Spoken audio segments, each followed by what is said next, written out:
భక్తులకు శంకరుడు ఏవివ్వగలడు అంటే తనకన్నా పై స్థానం ఇవ్వగలడు. తనకన్నా పై స్థానం ఏముంది కనుక అంటే ఆయనకి కోరిక తీరక కాళహస్తిలో తాను కిందుండి కొండ మీద తీసుకెళ్ళి తిన్నడిని కూర్చోబెట్టాడు. అందుకే కొండ మీద తిన్నడు ఉంటాడు, కొండ కింద శివుడు ఉంటాడు. ఉరి నేను కింద ఉంటాను, నువ్వు పైన ఉండరా అన్నాడు. భక్తులంటే ఆయనకి అంత ప్రీతితో వ్యవహరించి భక్తులకు అన్నీ ఇవ్వగలడు. ఇచ్చి తాను భిక్షాటనమూర్తి కాగలడు. భిక్షాటనమూర్తి భిక్షేశ్వరుడు అంటే అర్థం భిక్ష కోసం వస్తాడు అని.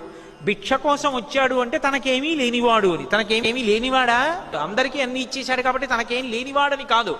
ఉరే నీకు అన్నీ ఇచ్చానని అనుభవిస్తూ ఉండిపోవడం కాదు. నీ బుర్రలో నాకు చోటు తరించిపోతావు, మళ్ళీ పుట్టవలసిన అవసరం ఉండదు. నీ బుద్ధిని నా చేతి కపాలంలో భిక్షగా పెట్టరా అని భిక్షాటనమూర్తి మన ఇంటి ముందుకొచ్చి నిలబడతాడు మహానుభావుడు ఉదారుడై.